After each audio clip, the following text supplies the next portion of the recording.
बिस्मिल्लाहिर्रहमानिर्रहीम। Dear student, कैसे हैं? उम्मीद करता हूँ कि जी आपकी प्रीवियस स्टडीज़ ठीक जा रही होंगी। जैसा कि हम लोगों ने स्टार्ट किया हुआ था कि जी डाटा क्लासिफिकेशन, हमने उसके अंदर बहुत सारी एल्गोरिथम्स को देखा, ठीक है? तो आज हमारा जो टॉपिक है वो है जी न्यूरल नेटवर्क। इससे पहले हम प्रीवियस टॉपिक्स को देखते हैं कि जी प्रीवियस वाले लेक्चर्स के अंदर हम लोगों ने क्या चीज़ स्टडी की। सबसे पहले हम लोग ये देखेंगे कि जी जो हमारे पास प्रीवियस लेक्चर थे वो था जी डाटा क्लासिफिकेशन। डाटा क्लासिफिकेशन के अंदर भी हम लोगों ने न्यूरल नेटवर्क का जिक्र किया। हमने इस टाइम न्यूरल नेटवर्क इसके ऊपर डिस्कशन की, तो हम लोगों ने ये चीज़ देखी कि जी न्यूरल नेटवर्क जो सा है वो भी एक टाइप्स ऑफ डाटा क्लासिफिकेशन है।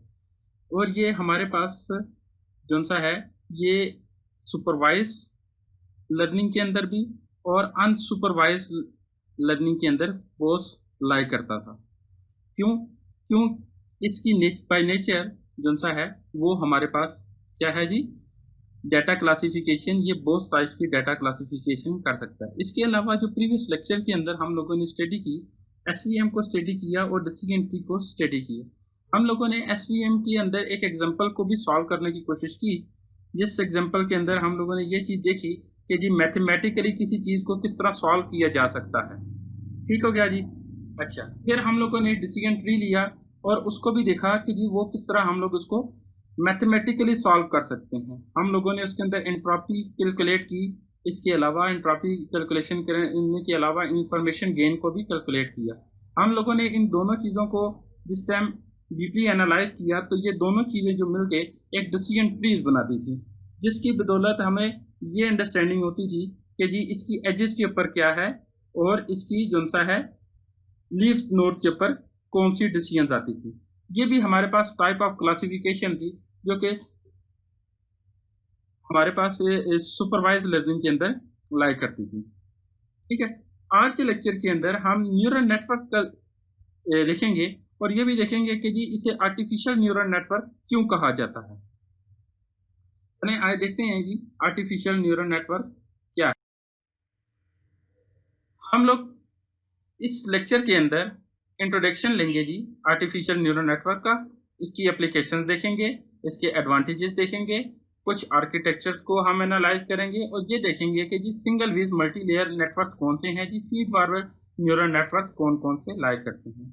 ये इस टाइम हम लोग पार्ट 1 इसको स्टडी कर रहे हैं, तो इसके अंदर कुछ चीज़ें हम लोग पार्ट 1 के अंदर स्टडी करेंगे, कुछ चीज़ें हम पार्ट 2 के अंदर स्टडी करेंगे जी। पार्ट 1 के अंदर हम लोग ये देखेंगे कि आर्टिफिशियल न्यूरल नेटवर्क और न्यूरल नेटवर्क क्यों हम इसको न्यूरल नेटवर्क को आर्टिफिशियल न्यूरल नेटवर्क कहते हैं। अच्छा, यहाँ पर हम लोग सबसे पहले डिस्कस करेंगे बायोलॉजिकल इंस्पायरेशन। बायोलॉजिकल इंस्पायरेशन से क्या मुराद है? Biological it's depend, it's a brain like the human. Biological human brain को हम लोग बायोलॉजिकल कहकर मुखातिब करते हैं।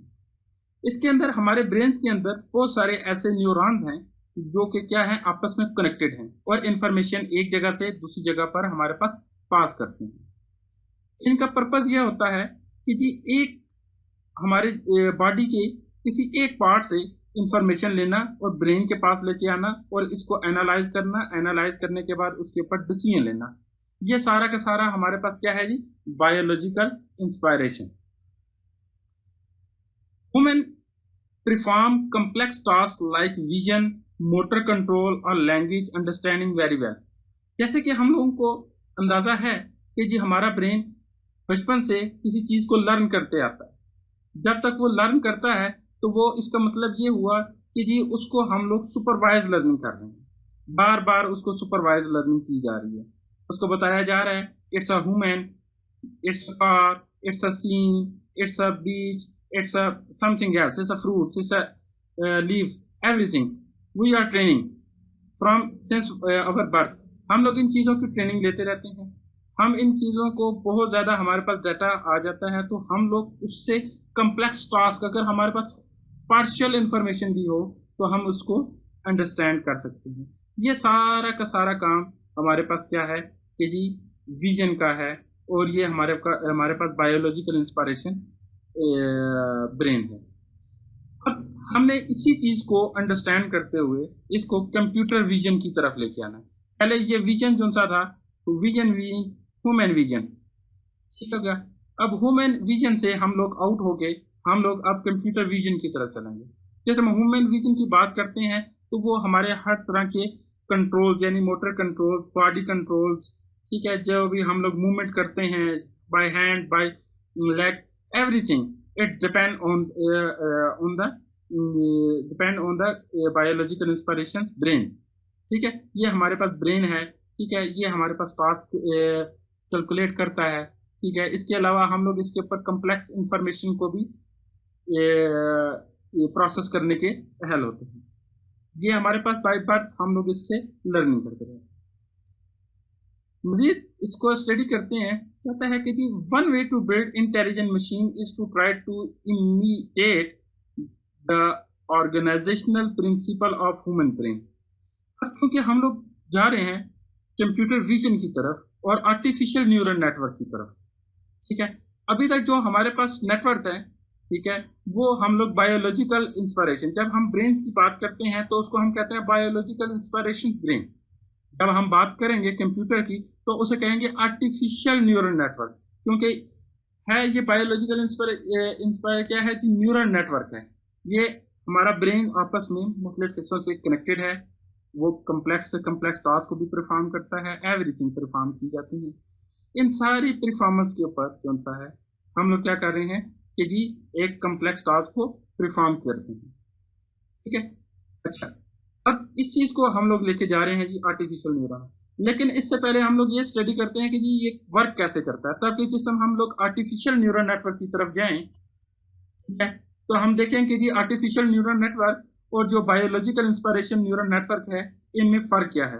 कहता है one way to build intelligent machine is to try to imitate the organisational principle of the human brain, information flow through the neurons. अब ये हमारे पास क्या है जी, एक बायोलॉजिकल इंस्पायर है।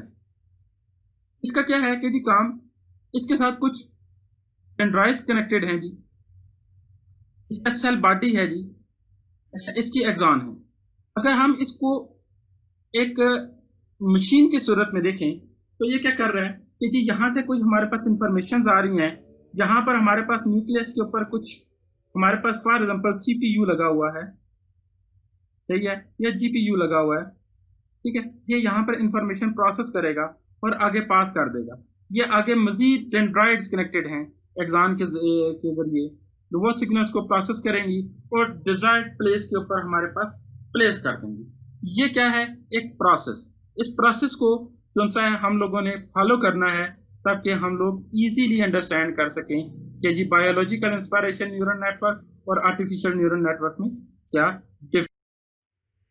कहता है ह्यूमन ब्रेन, अगर हम लोग ह्यूमन ब्रेन की बात करें तो ह्यूमन ब्रेन क्या है, the brain is a highly complex non linear. Non linear से मुराद हमारे पास क्या है, पैरेलल टास्क करता है। ऐसा नहीं है कि जी एक टास्क परफॉर्म करेगा फिर उसके बाद दूसरा करेगा फिर तीसरा करेगा फिर चौथा करेगा। अगर आप लोग ओएस आप लोगों ने, ठीक है, स्टडी किया हो, ठीक है, ऑपरेटिंग सिस्टम, तो उसके अंदर हम लोगों ने नॉन लीनियर और लीनियर की मुख्तलिफ किस्म के मेथड देखे थे, जैसे सेमाफोर, ठीक है। इन चीज़ों को देखा था कि जी किस तरह वो हमारे पास एक कम्प्लेक्स टास्क को परफॉर्म करते हैं, ठीक है। वो लीनियरली क्या कहते हैं और नॉन लीनियर कहते हैं, first in first out, last in first out, ठीक है ना जी, shortest path, shortest input first, इस तरह के मुख्तलिफ एल्गोरिथम थे। तो ऐसा ब्रेन काम नहीं करता। ये क्या करता है, नॉन लीनियर है, पैरेलल कंप्यूटर काम करता है। हमारे पास ब्रेन जो सा है वो पैरेलल काम कर रहा होता है। अगर हम किसी चीज़ की रनिंग कर रहे होते हैं, ठीक है, तो साथ साथ हमारा ब्रेन ये वर्क कर रहा होता है कि जी आगे प्रोसेस करना हमारे बॉडी कंट्रोल को भी और हमारे विजन को, जो हम लोग इसको विजन कर रहे होते हैं, हम इन सारों को विजन कर रहे होते हैं और अंडरस्टैंडिंग करने की कोशिश करते हैं कि जी इनमें डिफरेंस क्या है। Composed of the 10 raise power 11 neuron, expected है कि जी जो ब्रेन के अंदर हैं जी वो 10 रेज पावर 11 न्यूरॉन्स हैं। अगर हम इसको प्रोसेस करें तो काफ़ी बड़ी अमाउंट बनती है, ठीक है। दैट आर डेंसली कनेक्टेड, ये कौन से हैं जी, डेंसली कनेक्टेड हैं जी, प्रॉपर। ऐसा नहीं है कि जी सम डिसकनेक्टेड हैं, ठीक है, डेंसली कनेक्टेड हैं। अप्रॉक्सीमेटली 10 रेज पावर 4 कनेक्शन पर न्यूरॉन, और हर न्यूरॉन का 10 रेज पावर 4 कनेक्शन पर न्यूरॉन है। अब ये देखें कितना कम्प्लेक्स होता जा रहा है ये हमारे पास। और actually it's a deep network, और ये डीप नेटवर्क जो से अपकमिंग लेक्चर के अंदर जैसे हम इसको अंडरस्टैंड करेंगे, तो neural network it's one of the part. और जैसे हम इसको डीप न्यूरल नेटवर्क की तरफ जाएंगे तो आप देखिएगा कि जी इट्स अ डीप, जैसे हम 10 रेज पावर 4 कनेक्शन कर रहे हैं, हो सकता है वहां पर हम लोग 10 रेज पावर 4 तो ना करें, 2 रेज पावर 2 कर दें, 2 रेज पावर 4 कर सकते हैं। हम इतने बड़े कनेक्शन करने की कोशिश करेंगे और हर प्रोसेस को ये देखेंगे कि जी ये किस तरह प्रोसेस कर रहा है। अच्छा, सेकंड क्या है, neuron is a much slower 10 raised power -3 second compared to a silicon logic gate 10 raised power 9 second। ये हमारे पास न्यूरॉन ये बहुत ज़्यादा स्लो होते हैं। However, the massive interconnection between neuron make up for the comparable slow rate, क्योंकि इसकी connection बहुत ज़्यादा है। जब जारी बात है कनेक्शन बहुत ज़्यादा होंगे तो मे बी एक्सपेक्टेड है कि जी वो स्लो हो जाए एज कम्पेयर टू कंप्यूटर। हम कंप्यूटर के साथ उसको कंपेयर करने की कोशिश कर रहे हैं। फिर हम लोग इस चीज को स्टडी करते हैं कि कम्प्लेक्स, ठीक है, perceptual decisions are arrive at quickly within a few 100 millisecond. जैसे ही हमारे पास इंफॉर्मेशन आती है हम इसको अंडरस्टैंड करते, जैसे ही मैं क्लास के अंदर इंटर हूँ या आप लोग क्लास के अंदर अगर मैं कुछ स्टडी करवा रहा हूँ, टीचिंग कर रहा हूँ, तो आप लोगों का सडनली किसी चीज के ऊपर फोकस हो जाए और आप उसके ऊपर मिली नैनो सेकंड के अंदर आप उसको क्या करते हैं कि जी प्रोसेस करते हैं और आपका क्वेश्चन रेज किया जाता है। अच्छा, फिर कहता है जी 10 raise power 100 step rule, since individual neuron operate in a few millisecond, calculation do not involve more than about 10 serial steps and the information sent from the neuron to another smaller neuron। ये क्या है जी, 100 steps rule था, ठीक है। Individual neurons operate in a few millisecond, ठीक है ना, calculate do not involve more than, ये जो सा है वो 100 सीरियल स्टेप से ज्यादा नहीं होता। ये ह्यूमन कहता है। बायोलॉजिकल न्यूरॉन क्या है जी, a variety of different neuron exist, motor neurons on center off surrounding visual cells with a different branches structure. The connection of the networks and the strength of the individual synapses establish the function of the neuron। अब ये देखिए ये आपस में इतनी बारीकी से connected है, ठीक है, जिसको हम लोग यहाँ पर प्रोसेस कर रहे हैं, ये प्रोसेस लेके कहीं और किसी और इसकी तरफ लेके आएगा, इससे यहाँ पर लेके आएगा, इससे यहाँ पर। इट्स अ वेरी कम्प्लेक्स, हम लोग इसको अंडरस्टैंड इतनी जल्दी नहीं कर सकते। आपके लेक्चर के अंदर हम देखेंगे कि जी एक एक्चुअल न्यूरॉन्स यानी कि जी उसकी पिक्चर, ठीक है, माइक्रोस्कोपिक पिक्चर्स को भी देखेंगे। कहता है बायोलॉजिकल न्यूरॉन के अंदर डेंड्राइट्स होती है, कहता है नर्व के fabrics carrying electric signal to a cell, ये इलेक्ट्रिक सिग्नल्स की वैल्यूज देखे जाते हैं, ठीक है। सेल बॉडी क्या compute a non linear function of its input, ये जहां पर क्या है कि जी कुछ non linear functions, activation function, ये याद रखिएगा एक्टिवेशन फंक्शन, ये एक्टिवेशन फंक्शन हम लोग इसको स्टडी करेंगे कि ये एक्टिवेशन फंक्शन हमारे पास क्या है और हम इसको किस तरह स्टडी करेंगे। एक्सॉन सिग्नल अलोंग, ठीक है, fibre that carry the electrical signals from the cell body to another neuron. Synapsis क्या है, the point of contact in between the axon of one cell and the dendrites of another cell, regulating a chemical connection whose strength affect the input to the cell। ये हमारे पास क्या है कि जी synapses क्या करती हैं कि जी ये इंफॉर्मेशन लेके आती हैं, एग्जाम क्या करते हैं कि जी जो सिग्नल्स हैं उनको कैरी करता है, सेल बॉडी क्या करता है वहां पर कोई ना कोई फंक्शन परफॉर्म होते हैं, ठीक है। डेंड्राइट क्या करती हैं कि जी एक सेल से दूसरे सेल की तरफ सिग्नल पास करके लेके जा रही होती हैं, ठीक हो गया। ये क्या था जी न्यूरॉन। अभी तक हम लोग बायोलॉजिकल, अब इसको अगर हम लोग आर्टिफिशियल न्यूरॉन की तरफ लेके चलें तो कहता है computational model inspired by the human brain, ठीक है। ये हमारे पास क्या है कि जी ये एज्यूम कर लेते हैं ये सेल बॉडी, ठीक है।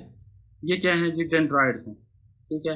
ये क्या है जी आउटपुट क्या है, मैसिवली पैरेलल डिस्ट्रीब्यूशन, ये पैरेलल डिस्ट्रीब्यूशन सिस्टम है made up of simple processing unit, neurons हैं जी। Synaptic connection strength more among neurons are used to store the acquired knowledge. Knowledge is acquired by the network from its environment through a learning process. ये अब हम लोग artificial artificial का जिक्र आएगा तो इट्स मीन द कंप्यूटर, ठीक है। It's not biological brain, it's computer network. यानी कि जी आर्टिफिशियली हम लोग ये बाय गॉड नहीं है, ठीक है, बाय ह्यूमन मेड है, ठीक है, जो कि ये प्रोसेस करेगा। हमने इसको इस शेप में डिस्प्ले कर दिया कि जी ये चीज हमारे पास ऐसी है, ठीक है। Knowledge is acquired by the network from it's environment through a learning process. Knowledge is acquired by the network from it's environment through a learning process. Learning process क्या है कि हम इसको कुछ इनपुट्स देंगे, इनपुट देने के बाद हम लोग इसके ऊपर कुछ प्रोसेस करेंगे, ठीक है। हम इसको बताएंगे कि जी अगर ये इंफॉर्मेशन है तो इस इंफॉर्मेशन का पर्पस हमारे पास क्या है। जैसे हम इस इंफॉर्मेशन को प्रोसेस कर चुके होंगे तो फिर हम लोग नेक्स्ट स्टेप्स की तरफ जाएंगे। नेक्स्ट स्टेप्स क्या है कि जी वो इंफॉर्मेशन बताएगा, बार बार लर्निंग करेगा, इसको कुछ इंफॉर्मेशन पास करेगा, फिर इसको बैक पे लेके आएगा, फिर उसको चेक करेगा, ठीक है। ये प्रोसेस उस टाइम तक कंटिन्यू चलता रहेगा जब तक वो इसको एक स्पेसिफिक वेट यानी कि जी इसको एक थ्रेश होल्ड इसको नहीं मिल जाता जिससे वो मल्टीप्लाई होके ये अंडरस्टैंड कर सके कि जी ये हमारे पास किस चीज़ की इनपुट थी, ठीक है। इनपुट लेयर से मुराद क्या है कि जी नंबर ऑफ कैटेगरीज, आप किस किस्म की इंफॉर्मेशन इसको पास करते हैं, कितनी किस्म की, कितनी टाइप की, ठीक है। अभी जो करंटली हम लोगों ने यहाँ पर मेंशन किया हुआ है it's a structure, it's a neural network structure है कि जी ये हिडन लेयर है जहाँ पर कुछ ना कुछ प्रोसेस होगा। ये इनपुट लेयर है, ठीक है ना जी। ये यहाँ पर हमारे पास जो भी प्रोसेस हो रहा है वो चीज़ें यहाँ पर परफॉर्म हो रही हैं। Knowledge acquired by the network from its environment through the learning. Environment से मुराद यही है कि जी जो आप लोगों को जो कि नेटवर्क को आप लोगों ने प्रोवाइड करना है। Properties of the artificial neural network कहता है लर्निंग फ्रॉम एग्जाम्पल, लेबल और अनलेबल्ड डाटा। हम लोग जिस टाइम आर्टिफिशियल न्यूरल नेटवर्क को दो तरह से डाटा पर बात कर सकते हैं, एक लेबल डाटा है और एक हमारे पास अनलेबल डाटा है। लेबल डाटा क्या है और अनलेबल डाटा क्या है?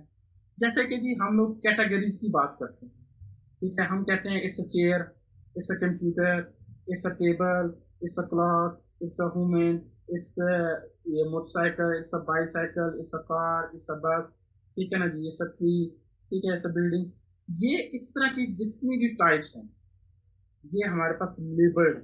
अगर हम इन सब की इमेजेस कंबाइन करें, ठीक है, हम यानी कि हर कैटेगरी की इमेजेस एक फोल्डर में रखते जाएं, ठीक है, तो हम ये कह सकते हैं कि जी चेयर क्या ये लेबल है, इसके अंदर चेयर की इंफॉर्मेशन पाई जाती है, यानी कि it's all data of the chair, तो वो इसका लेबल बन जाता है। अनलेबल डाटा अगर आप लोग चेन क्लस्टरिंग से अंडरस्टैंड करें तो वहाँ पर हमारे पास अनलेबल है। हम लोगों ने क्या किया कि जी उसको डाटा प्रोवाइड किया, उसने रेंडमली दो मीन सेलेक्ट किए, उसके बाद उसको प्रोसेस करने लग पड़ा, ठीक है ना, एवेल्यूशन करने लग पड़ा, और उसके बाद उसने जो उनका डिस्टेंस सेंटर से कम आता गया, यानी कि जी एक तरह के जितने भी पिक्सल थे उनकी इंफॉर्मेशन थी, ठीक है, वो कम आती गई।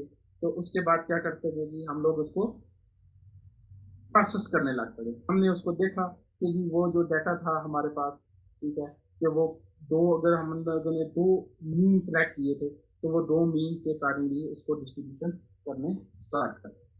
फिर कहता है कि adaptability, change the connection strength the learn thing, ठीक है। कहता है कि जी कनेक्शन की स्ट्रेंथ, यानी कि जी अगर हमारे पास डीप कनेक्शन हैं, ठीक है, तो वो क्या कर देगा, जितने ज्यादा हम डीप करते जाएंगे उतनी ज्यादा कम्प्लेक्स फ्लो तो होता जाएगा लेकिन उतनी ज्यादा बेहतर इंफॉर्मेशन हम लोगों को प्रोवाइड करेगा। Non linearity activation function are essential, ठीक है। नॉन लीनियर से मुराद ये है कि जी एक फ्लो में नहीं, ऐसे नहीं कि जी एक जगह से गया दूसरी जगह पर गया फिर प्रोसेस किया फिर, ऐसे नहीं। हो सकता है कि यहाँ से इंफॉर्मेशन यहाँ पर किसी और हिडन लेयर के पास चला जाए, यहाँ से इंफॉर्मेशन किसी और हिडन लेयर के पास चली जाए, ठीक है, और यहाँ पर जो सा है हमारे पास इंफॉर्मेशन प्रोसेस होके आ रही हो कि जी ये जो सा है हमारे पास नेटवर्क आपस में इस तरह की। ये क्या कहता है जी नॉन लीनियर, लीनियर नहीं है। फॉल्ट टॉलरेंस क्या है? If one of the neurons और कनेक्शन इज डैमेज, अगर तो ये एक डैमेज हो जाता है तो the whole network still work well. ये कनेक्शन तो है ना, ये पाथ तो है आपस में, ये कनेक्टेड तो है, ये सारे के सारे ये कनेक्टेड, ठीक है ना जी। Thus, the might the better alternative than a classical solution for problem characterized by high dimensionality, noise, imprecise or imperfect data, ठीक है, and a lack of clarity stated mathematically solution or algorithm। अक्सर आप लोगों ने shortest path की बात करते हैं, ठीक है, हम तो वहां से शॉर्टेस्ट पाथ तो मालूम कर लेते हैं, लेकिन अगर आप लोग इस चीज को अंडरस्टैंड करें, ये शॉर्टेस्ट पाथ अगर एक पाथ इसका डैमेज हो गया तो फिर क्या करेंगे, क्या हम डेस्टिनेशन में पहुंच सकते हैं? तो डेफिनेटली हम पहुंच जाएंगे, ठीक है। हो सकता है हमें टाइम ज़्यादा कंज्यूम हो जाए, हो सकता है कि जी हमें हर्डल ज़्यादा आए, ठीक है, हो सकता है कि जी वो हमारे पास जो सा है प्रोसेस करना ज़्यादा ईजी हो। फॉर एग्जाम्पल मैं यहाँ से ये कहता हूँ कि मैं वाक एंड से, ठीक है, एबटाबाद की तरफ रूट की तरफ जाना है, ठीक है। तो हमारे पास दो वेज हैं, एक वेज ये है कि जी हम मोटरवे के जरिए से है, दूसरा ये है कि जी हम बाई जो सा है कराकरम हाईवे के जरिए मूव करें। पॉसिबिलिटी है कि जी आप लोग का लॉन्ग डिस्टेंस हो मोटरवे, लेकिन आप इजीली पहले पहुंच जाएं, ठीक है। उसकी रीज़न ये है कि जी आपके पास वहाँ पर कोई रोड की कंस्ट्रक्शन नहीं हो रही होगी, वहाँ पर हैवी ट्रैफिक नहीं होगी, जिसकी वजह से आप लोग क्या है स्मूथली मूव कर सकते हैं, और वहाँ पर आपके पास स्पीड भी बहुत ज़्यादा हो सकती है, मोर देन 100 हो सकती है। हो सकता है कि जी कराकरम हाईवे के ऊपर आपकी स्पीड जो है वो ज़्यादा ना हो। ये वो सारी चीज़ें हैं जिसके साथ हम लोग क्या करते हैं कि जी प्रोसेस करते हैं। ये आर्टिफिशियल न्यूरल नेटवर्क क्या कहता है जी, फॉल्ट टॉलरेंस भी है, नॉन लीनियर एडॉप्टिबिलिटी है एंड लर्निंग। नेक्स्ट के अंदर हम लोग इसके आर्किटेक्चर्स को डिफाइन करेंगे कि आर्किटेक्चर्स हमारे पास क्या है, ठीक है। फिर हम इसके मुख्तलिफ किस्म के मॉडल्स को देखेंगे कि जी इसके मॉडल्स कौन कौन से हैं, ठीक है। ये वो सारी चीज़ें हैं जो कि हम लोग अपकमिंग लेक्चर के अंदर देखेंगे। करंटली हम लोग एक छोटा सा रिव्यू ले लेते हैं कि जी आज के लेक्चर के अंदर हमने अभी तक क्या देखा, आर्टिफिशियल न्यूरॉन्स को देखा कि जी आर्टिफिशियल न्यूरॉन्स क्या है, कि आर्टिफिशियल न्यूरॉन्स से पहले हम लोगों ने ये चीज़ देखी कि जी सेल बॉडी क्या है, सही है, सेल बॉडी ह्यूमन ब्रेन के अंदर कैसे प्रोसेस करती है, वहाँ पर प्रोसेस क्या होता है, ये वो सारी की सारी चीज़ें हैं जो कि एक तरह से प्रोसेस होती हैं, और ये हमारे पास क्या है कि जी एक न्यूरल नेटवर्क की तरफ लेके चलता है। अभी तक हम लोगों ने ये नहीं देखा कि सेल बॉडी के अंदर क्या चीज़ प्रोसेस हो रही होती है, और आर्टिफिशियल न्यूरल नेटवर्क के अंदर हिडन लेयर क्या प्रोसेस कर रहा होता है। अपकमिंग लेक्चर के अंदर हम लोग इस चीज़ के ऊपर डिस्कशन करेंगे कि जी ये कौन कौन सी चीज़ें हैं। Thank you very much for listening lecture.